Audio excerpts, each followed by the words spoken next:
তো আজকে আমি এত উপরে কী করে চলে এলাম, তো শুরু থেকে জানার জন্য চলো আমি স্টার্ট করি আমার নিজের ব্লগ। তো সব থেকে প্রথম চলে এলাম রূপনারায়ণপুর স্টেশন, এখানে টিকিট কেটে নিয়ে আমি তো হ্যালো গাইস, আমি এখন চলে এসেছি রূপনারায়ণপুর রেলওয়ে স্টেশন। এখান থেকে আমি শঙ্করপুরের জন্য বেরিয়ে যাব।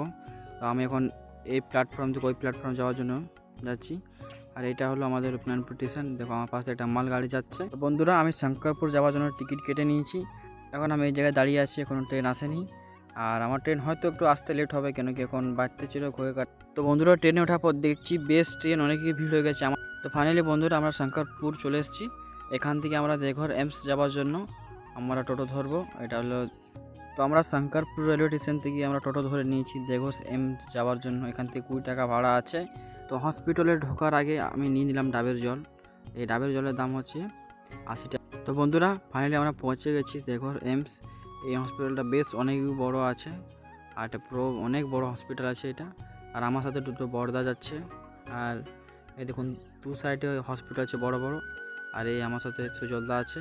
আমরা দুজন এসেছি, ও এসেছে সীতারামপুর থেকে, আমি চাপলাম রূপনারায়ণপুর থেকে। এখন দুজনে তো হসপিটালে ঢোকার পর সব থেকে আমরা প্রথমে লিফটে উঠলাম। এখন যাব আমরা 5 তলাতে আছে, কেন কি 5 তলাতে মামা আছে ওখানে। তো এখান থেকে নিচে আছে না গাড়িগুলো অনেক ছোটো ছোটো লাগছে দেখছে। আর এখন আমি আছি 5 তলার ফ্ল্যাটে আছি এখন। তো বন্ধুরা, মামাকে দেখার পর আমরা নিচে চলে যাব, কেন কি মামার জন্য আরও কিছু আমাদেরকে আনতে হবে। তো এখন আমরা আরও চেপে গেছি লিফটে, এখন আরও নিচে ফ্লোরে চলে যাব।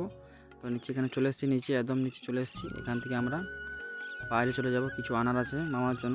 তো বন্ধুরা, এই ব্লগটা হয়তো অনেকই বড় হয়ে যাবে, তার জন্য আমরা কীভাবে রিটার্ন যাব তার জন্য পার্ট 2 ব্লগ আপনারা দেখবেন, আমরা কীভাবে রিটার্ন বাড়ি যাচ্ছি। তো টাটা।